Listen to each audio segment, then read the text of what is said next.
Hello and welcome to this pyRevit Masterclass. In this video, I'm gonna share my 7-step process method. This framework will help you build tools faster, avoid common mistakes, and have better and more reliable tools overall. Because instead of randomly trying different things and hope that they would work, you will follow a step-by-step system. You will always know what's the next step instead of just staring at the blank screen guessing what should you do. This is also the exact same process that we will use in my 21-day pyRevit challenge. Every day you're gonna get a clear task, full coding cheat sheets, and video solutions for every single step of the process. No theory, no fluff, just pure hands-on approach. If that sounds interesting, you will find a link in the description. And now, let's just begin this masterclass. And right now you're probably wondering, what the hell is process method? And as many of you already guessed it, it's an acronym where each letter is one clear step that you need to follow. And in just a moment, we're gonna follow all of these steps to create a new pyRevit tool, so you better understand how to apply it in practice. But before we're gonna do that, let me give you a quick overview of all of these steps. And it all is gonna start with a plan. Because we need to get clear on what problem are we solving, and most importantly, why. Always ask, is it even worth automating? Because sometimes we get too excited and start creating tools that nobody wanted. So first of all, plan out the tool, what are you trying to solve? And once you'll have a basic plan for the tool you're trying to create, we're gonna move to the next step, which is research. This is the biggest shortcut you can get. I know it sounds boring, but it's not as boring as wasting many days. And before starting your code, always spend at least some time looking for extra help online. Sometimes you can find a full working script almost exactly the same. But other times you just might find some little code snippets here and there for one of the steps. Either way, it's always worth to check it because it's going to prepare you for all the next steps. And after you're going to complete your research, you're going to be ready to go and start to create your outline. And it's just a simple step-by-step plan how it should all work. And listen, it can be done on paper, like just write some boxes, step 1, step 2, step 3. Maybe you're going to write it with the text, or maybe even create some flow diagram online. Anything that helps you brainstorm and plan ahead. This is the goal, is just pretty much to brainstorm and prepare some structure. And after that, finally, we're gonna dive into coding. And before you're gonna get too excited, this is where many people mess up. Because the goal is not to write final script. The goal is to code quick and dirty to create a proof of concept. Make it fast, make it ugly, just skip steps, do anything just to make it work. Because here, you just need to make sure that you can actually create this kind of tool. Because in the past, I remember I was working for 2 weeks on a single tool, and I spent like so much time in the beginning that later I realized that I could not finish it. And if only I would try to create proof of concept, I would know day one that I could not finish it. But yeah, just funny beginning days. And listen, only once it works, you should invest more time and effort on your code and go to the next stage where you're gonna edit your code. Now you're gonna complete all the steps, make better structure, easier to read, optimize the speed, better UI, and all the fancy thing you wanna add to your code. Pretty much you're gonna turn your messy proof of concept into almost final script. And I say almost because in the next step, we're gonna stress test it. The goal is to break your tool before your team has a chance to do it. Try canceling mid-selection, pick the wrong elements, cancel different forms, skip steps, do anything to break your own code so you can fix it before your team finds how to break it. This can save your face many times in front of your team or even in front of your bosses. And finally, you're gonna reach the final step, which is just ship your new custom tools. Save it on GitHub, share it with the team, and then magic happens. Someone clicks your button for the first time, and suddenly, task that took maybe hours, maybe even days, is done in seconds or minutes. That's the most rewarding step, especially when somebody else uses it. And then after all of this is done, you're just gonna rinse and repeat. Just follow this procedure for every new pyRevit tool. Let's just quickly recap. You're gonna first plan, then research, then outline, then code, quick and dirty. Remember, we're just creating proof of concept here. Then you're gonna move to edit, stress test, and lastly, ship. And that's my simple 7-step process method for creating pyRevit tools. I told you, it's not that complicated, but it can make things much simpler for you and provide you a structure. So, shall we put it to the test? Let's follow all of these steps and create a brand new pyRevit tool together. Starting with the first one, plan. We need to get clear on the problem we are trying to solve and most importantly, why. Always ask, is it even worth automating? Because sometimes you just create a tool for the sake of creating it and not because it's so useful or because you didn't think it through. I definitely did many of those tools, but if only I could plan ahead, right? So let's find some problem in Revit so we can do it together. And since there are many different disciplines that might be watching it, architects, engineers, BIM coordinators, manager, I tried to find a tool that's going to relate to all of you. And I think I found it. Because if you're going to go to Revit into the Manage tab and then look at this sneaky button right there that says warnings, and if you spend some hours or days in there, you know how painful it is. Then you know how unoptimized this menu is. It's one of the worst. Because yes, you have a list of all the warnings, but you cannot really do much. You cannot really select individual elements, show them in view properly. Yes, there is a button show, which doesn't really work. You know, it just shows you approximately where it is. You still struggle to find the element. And mainly to actually start using it, you would just export the HTML file and then start looking at all the element IDs, putting it, it's just a nightmare. Just repeating this just makes me, I hate this. So anyway, this is what we're going to solve. And whenever you're going to find some problem, it's really worth going through a few questions just to make sure that it's really worth automating. For example, is it repetitive? Oh yeah, this one definitely repetitive. Is it across all projects? Yeah, that one is also yes. Does it have huge saving time potential? And absolutely, this one can save you a lot of time in the long run. The more you use it, the more it's going to compound. Does it reduce human errors? And this is the biggest one. Because solving warnings in Revit is going to drive you crazy if you do it the manual way, and any tool that you can get your hands on to help you is going to really be huge help. And do you think it's hard to automate? Honestly, no. Because if you think about it, there are not so many steps. What do you need? You need to get warnings, you need to find warning elements, and you need a way to select them. Very straightforward, very simple, not hard. And lastly, is it worth automating? And in this case, yes. And listen, this is just a kind of example questions. You don't have to ask exactly these questions. The only question you have to answer is it worth automating? Just think about it for a while and then you're like, yeah, we definitely need to solve this. And then once you're going to have a plan, we're going to move to the next step and we're going to look at the research. And this is the biggest shortcut you can get. Look around for useful resources or similar tools that you can use inside your code. And for example, I usually start just going to ChatGPT, providing my prompt so it can do research for me and also provide me various different resources. It can be documentation, code, it can be tutorials, blogs, whatever. I just send it there. And while it thinks, I also check a few other places. I might go to YouTube and try Revit API warnings. Are there any relatable videos that are going to help me? Maybe pyRevit warnings. Then I will do the same, but in Google. I'll write Revit API warnings, and here I'm going to find even more help.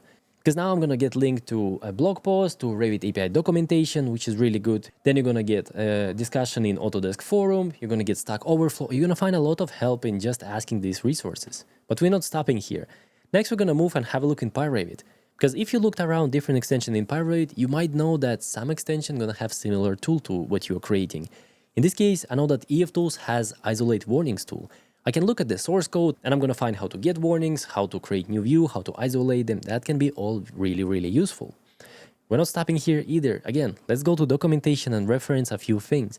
For example, how to get warnings, how to get warning elements, how to get warning description, and so on, so on, so on. You can find a lot of help there as well. It's going to prepare you for the next stages. And lastly, you can also look in GitHub, and this one least recommended because it takes a lot of effort to actually find something good. However, if you find something, that's going to be pretty much a complete working tool. That's why sometimes it's worth looking there. But usually I don't go this far. The first couple steps are more than enough. And also, always be careful with the code you copy from online, because you never know what you're copying. So at the very least, provide it to ChatGPT and ask it, is it malicious code or not? It will definitely know if there are any weird things, or at least it might tell you, I'm not sure about that one, just double check it yourself. And another thing, don't get lost in research for too long. The goal is not to spend days here and plan out the perfect research or something. The goal is just to look around, is there any help that can help me? Can I solve any problems before I even begin? And so on. Just to help you get clear before you start coding. Now, let me show you a quick example. This is from pyRevit Challenge. It's a little bit polished because I spent some time to prepare it for my students so they don't have to do this. But it will give you an idea of what you're looking, especially for this tool for creating warnings. First of all, there are coding blocks of all the necessary stuff. You're going to see how to get warnings, how to read warning information, how to sort warnings by description, how to get failing and additional elements, how to create linkify object, how to kind of select from list, just different snippets you find online. Then also I provided here Revit API documentation that will need pyRevit developers documentation and different extra resources. Because for this one, we're going to find 2 blog posts, for example, how to get warnings. This is perfect, exactly what we need. Secondly, how to create interactive pyRevit reports. This is going to be a huge game changer because we're going to create interactive report where we're going to easily select all the elements, find them, and it's going to be great. And lastly, I also provide here an AI prompt, so I can easily just copy paste it in ChatGPT and it's gonna do the most of the work for you. Now, I'm not gonna go in details because it's just an example and just to kind of get you inspired. And also, don't spend too much time just to create it fancy research. In my case, I just want to help my students, I did it. But in your case, just keep it dirty, copy all the code somewhere. And with that, you're gonna finish your research. You're gonna find a lot of information, I'm sure of that. And the next one, we're gonna move to outline. And here we're just gonna create a simple step-by-step plan for your tool. It can happen on paper, on text, on flow diagram, it does not matter. It just has to be anything that helps you brainstorm and prepare for the next steps. For example, for this tool, let's think logically. First of all, we need to get all warnings. What do we do next? Well, probably we wanna sort warnings by warning type. And once we're gonna sort it, well, maybe we wanna select warning types because we don't wanna work with all of them. Maybe we're just interested in highlighted floors on something. That's gonna be useful. Next, we're gonna, well, obviously we need some warning elements. And once we're gonna have the warning elements, we can create an interactive report.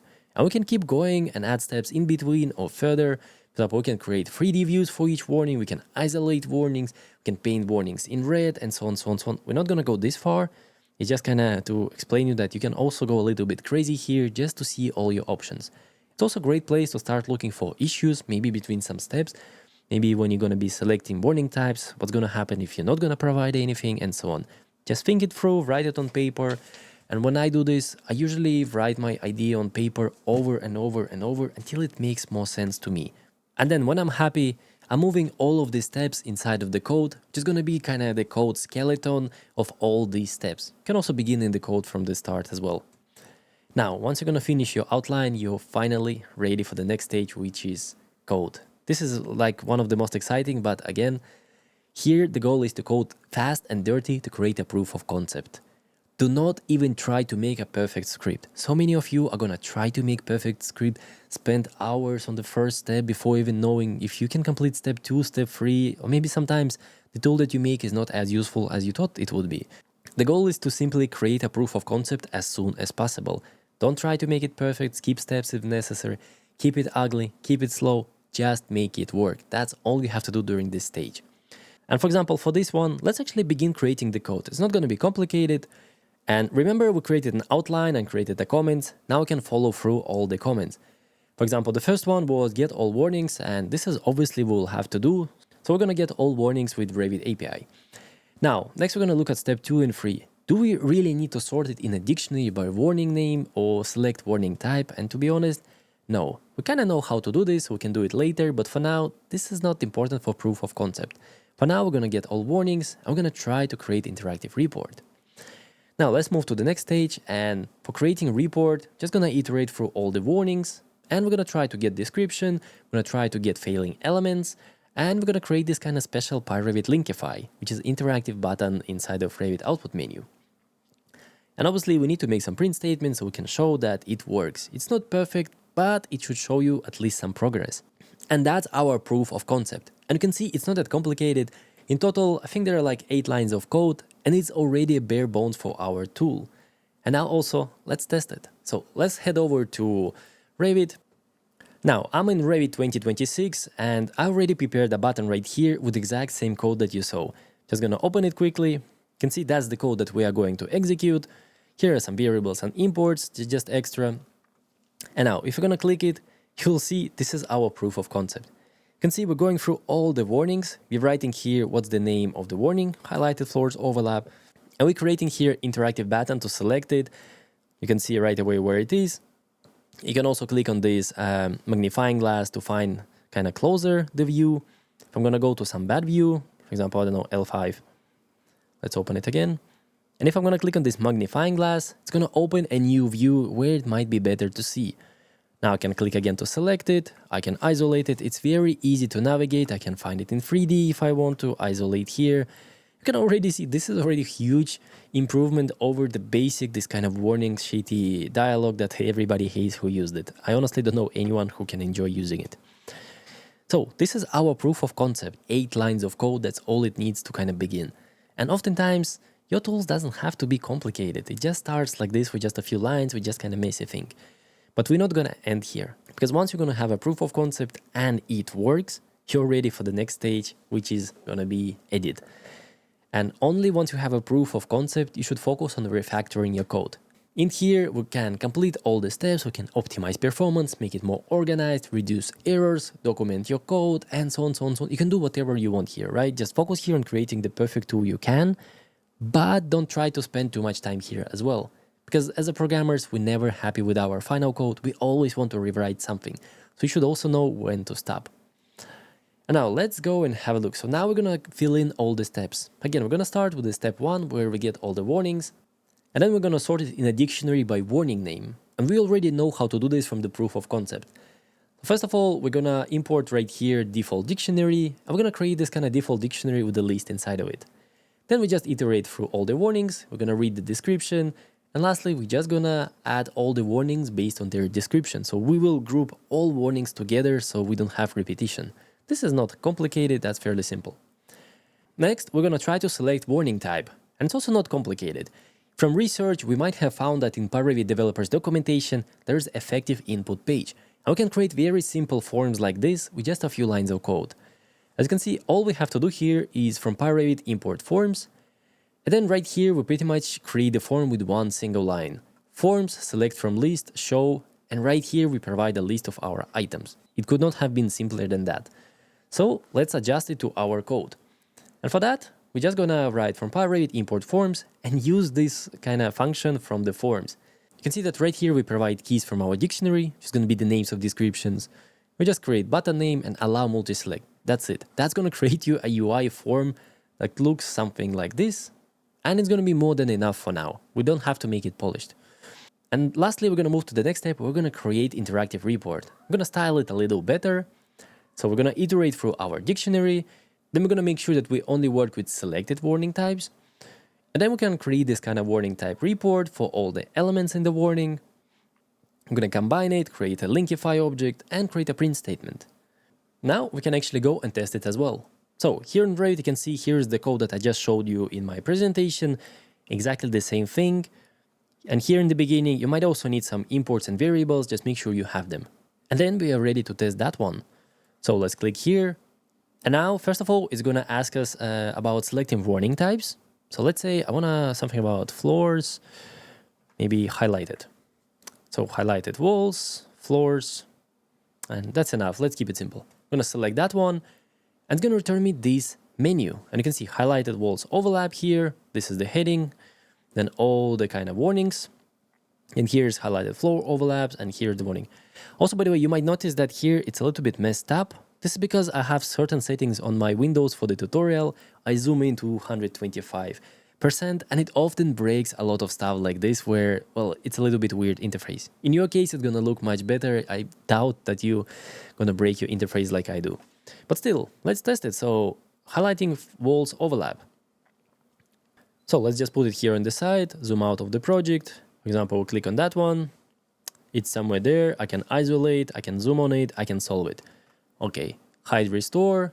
Let's go to the next one. Next one is this. I click on it. I can see it's here outside. That's great. I solve it. I go to the next one. I click on that one, isolate. Look at that. Here's our intersecting walls. And so on. You can see this is already really useful. Obviously, we can make fancier UI form. We can also maybe make some buttons like isolate, paint in red, and so on. But is it really worth it? This is already more than enough. This is like 80% of the results in 20% of the time. And this is what you often might want to begin with. Just focus on the bare bones of the tool, make it useful. Later, you can create fancy UI when you want, and so on.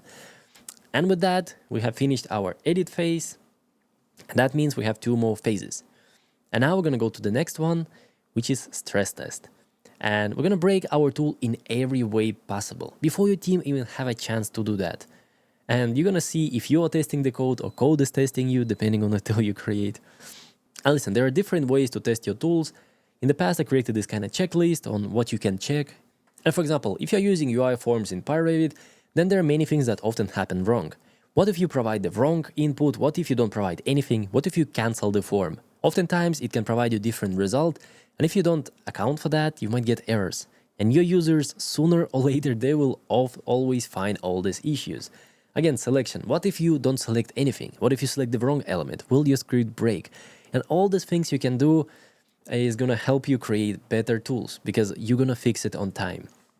At the beginning, it's gonna be a little bit hard because you won't know it, but with practice, you're gonna get used to that. For example, for this tool, it's a very simple tool. You can see all the code we wrote so far.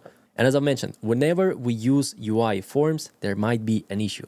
Therefore, for example, here we're gonna ask for the input, and we're always gonna ensure, did we get any user input? Maybe we didn't get anything. So we're gonna write, if we don't have any input, then we're gonna create alert, and we're gonna stop execution, right? So let's quickly go to Revit. I'm gonna find it right here. This is the place where I showed you. I'm gonna write, if not selected warning types, then forms alert, nothing provided, please try again. And we're gonna exit script. So this is gonna prevent execution further. And I'm just writing it here so I can show you how it looks. So alert, ensure user input. This one is a very common one. Whenever you have any user input, you would probably need to make sure that you get at least something. Now here, I'm gonna click on the button. Here's my user input. I'm gonna cancel it. Not gonna select anything and look, nothing provided, please try again. But if I would not have it, right? I try to do exactly the same thing. I cancel it. Booms, I'm gonna get some red text, and regular user, they're gonna be terrified of seeing that. When they see that, they think they broke Revit project, they think it's the end of the world, and probably they will be very hesitant to click your button again because they just saw it once. That's why you need to fix your tools on time, because if you're gonna break trust in your team, they're not gonna use your tools. And listen, if your users do not feel comfortable using your tools, they will never do that, even if that's gonna be life-changing tools. And I just gonna share a quick story. I remember when I started with automation, I created amazing automation in Dynamo, and it required users to open Dynamo script and make some changes there. It was very simple, but you know, when you see these Dynamo spaghetti monsters, it can be overwhelming. So I was explaining to my colleague how it works, how to use it, what kind of results they can get and so on. And he just looks me straight in the face and says, Eric, this is amazing. I will never use it. And I was so confused. I'm like, what do you mean? And he just explained, look, that looks terrifying. I don't understand what's going on here. This looks overwhelming. I'm afraid to break something. I would rather not do it, or I'll wait for you to do it, or I do it manually. But I'm not going to use it because I don't understand it. And that's a good lesson, that you have to make your users comfortable to use your tools. And I hope you're going to remember this story, or probably you're going to have your own similar one. But just make it easy for your users to use it and to trust your tools. Now let's go back to presentation. Enough with stories. And now we're gonna go to the final step, ship. It's time to share your tool with the team, and here there are many different ways to do that, depending how you share your extension. And just make sure that you don't forget to back up on the Git before it's too late. In the past, I lost my code multiple times, and it's always because some stupid mistakes we make in a rush. So please, even during development, start backing up to GitHub. You can create a separate branch just for development. It's gonna really save you a lot of time in the future, because I lost some really cool tools that I decided not to recreate later, because it's always frustrating, you know what I mean. Now, that's my simple 7-step process method for creating pyRevit tools. And now let's just recap quickly all of the steps and just think about all the steps. So the first one was plan correctly. The second was research, then we create outline, then we code, quick and dirty, right? Not perfect scripts, quick and dirty proof of concept. Then we move to edit or refactoring your code, then we stress test it, and lastly we ship. And again, then we just rinse and repeat it all the time for every tool you create. Sometimes you can skip some steps. For example, if you plan something and you feel confident that you know all the steps, you don't really need any help, you can skip the research. There's no point in that. There are many tools that I can start writing just going straight to the code, because I already know the plan. For outline, I just need to think a bit. I'm like, well, they're just 5 steps. I'm not going to write it. But sometimes I need to sit down and for a couple hours I'm planning, researching for certain steps and outlining, because there's a lot of logic involved. If this, then that, if this, then... It all depends on the tool. The simpler tool you create, the faster you're going to go through. The more complex tool you're going to create, the more likely you're going to follow all these steps exactly like they are, because they're going to save you time in the long run. Great. And now you know this repeatable 7-step process method. I hope it will simplify creating new pyRevit tools by providing clear structure you can follow. And now it's time for you to start practicing by creating a lot of custom pyRevit tools. And if you don't really know what kind of tools can you create to practice, that's exactly what we're going to do in 21-day pyRevit challenge. Every day, you're gonna get a clear task. I'm gonna provide you coding cheat sheets and video solutions for every single step of the process. You just need to show up, follow the steps, and learn everything you need by actually building new tools. And you're gonna do this every day for 21 days. No theory, no fluff, just pure hands-on approach to learning. And also, you cannot fail this challenge. If you're a beginner, you can use all the help I'm gonna provide, you can follow all the worked examples, and if you're more experienced, then you can actually challenge yourself and only use the help that you need and try to do something on your own as well. Because based on cognitive psychology, beginners, they need to follow along, sort of look over the shoulder at the worked example, while more experienced users, they need to do it themselves. They need to challenge themselves. That's how different people learn. But again, you can decide for yourself. Now, I want to wish you happy coding and let's begin this pyRevit challenge. I'm gonna see you soon.